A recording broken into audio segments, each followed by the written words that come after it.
1992 Loyale EA82 3-speed automatic 4-wheel drive is going to receive a 5-speed dual range 4-wheel drive transmission, manual transmission. Yeah. And this is Scott.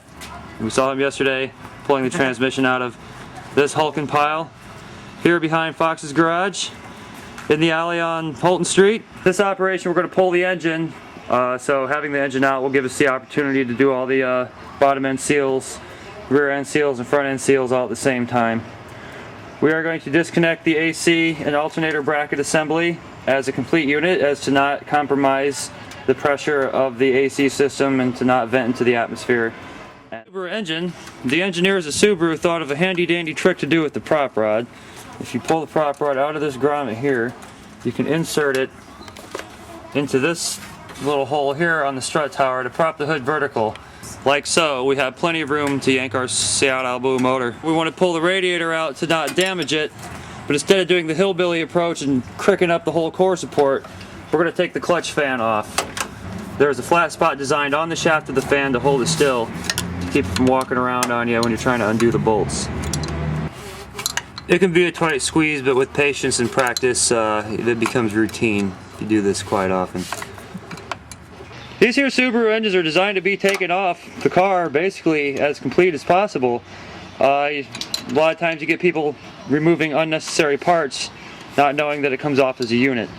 So we're going to leave the intake and all the intake boots on the car.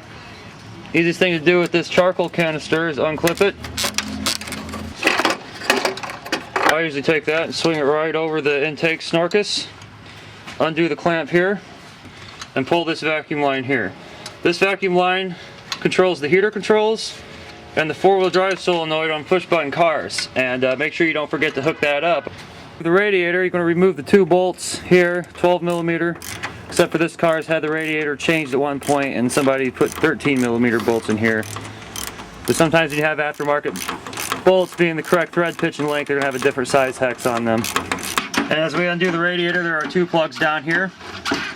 The one at the very bottom here with the blue plug is the fan switch, which is a thermo switch which kicks on the fan. And the other sensor, other plug here is for the fan itself. Make sure we undo those and not bust the clip when we pull it. Alright, now we drain our coolant. You know, remove the old plug here.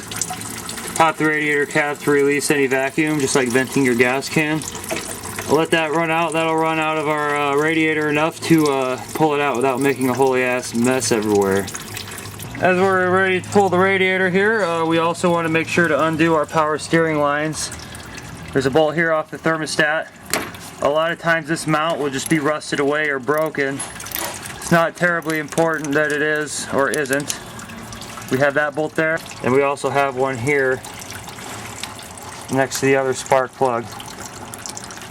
We move over to here and disconnect from the power steering reservoir, and then tuck the whole assembly off to the side of the strut out of the way of the intake snorkus here.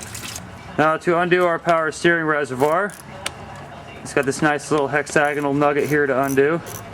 Take our 17mm and our 19mm wrench, hold the line side still with our 19 and undo the fitting with our 17. The idea of doing this is holds the line still instead of twisting the whole line. Especially on something rusty, it is possible to twist and crack the line if you were to do that. And then we're going to undo the tension band clamp from the reservoir. Now to keep from making a mess, I'll just slip a beer can or something over the nipple to keep it from spilling everywhere as we wrangle the motor out. I usually undo the line from the reservoir side itself. A little bit less spillage when it all comes apart.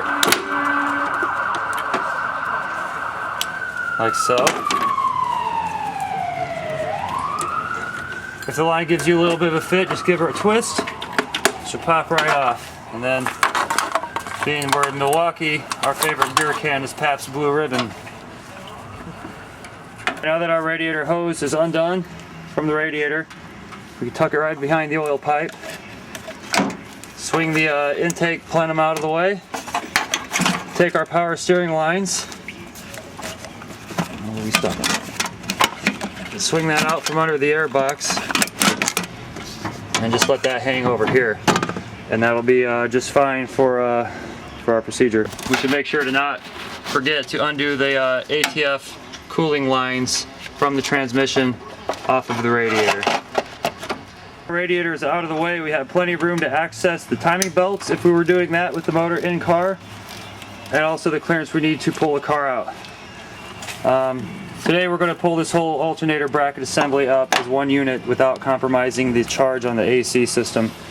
So first thing we do is we loosen the alternator, let it drop down so we can drop the belt, and then you have another tensioner pulley down here with this little nice square nugget here and a bolt here which has a hex on it to allow you to put the tension on it.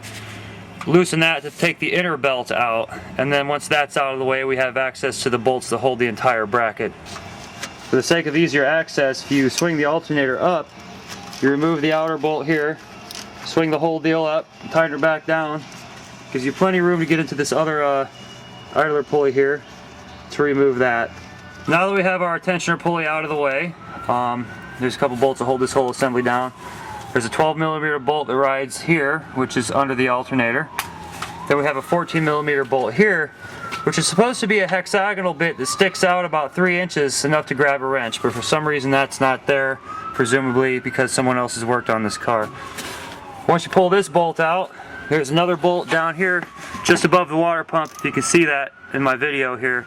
That one, all you need to do is loosen it because the bracket just rests on top. That doesn't have to come out entirely. Boys, this bracket is out the way after unplugging the pulsar wires to the compressor and undoing this PCV line here that allow you to swing that thing out the way. We have it just resting on the strut tower with the bungee cord out of our way enough to continue with pulling the engine. Our next move here to pull the motor, we're going to want to undo the fuel lines. We are going to undo the clamps here at the fuel pressure regulator and the inlet, and undo this bracket here. Pull the brake line booster out and the gas tank vent line, which connects right here. Once we do that, then we can move on to the heater hoses from the engine side, the engine pitch stopper, and the throttle cable. If you can reach in there, usually you can pull that throttle cable off without pulling the intake boot. Otherwise, if you want to pull the intake boot, you'll be looking right at it. Alright, now we have the heater hose lines undone. The throttle cable line is undone as well. Where are we at? Right here. And the pitch bar has been unfastened from both the engine and the firewall side. It is getting together with the clip. I'm just going to leave that together because it's out of my way enough.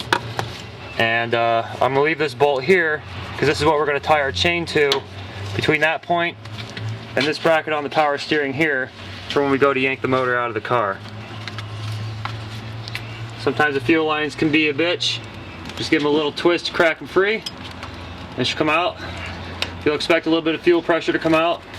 If you're worried about making a mess or having to spray on you, you just wrap a paper towel around the line and that'll soak up any fuel that comes through. Now on these SPFI engines, the fuel feed line is the one that comes off the filter, which is up in here, and attaches to the bottom fitting. And with the Subaru fuel injection system, the fuel pressure regulator is after the injector, which would be the return side.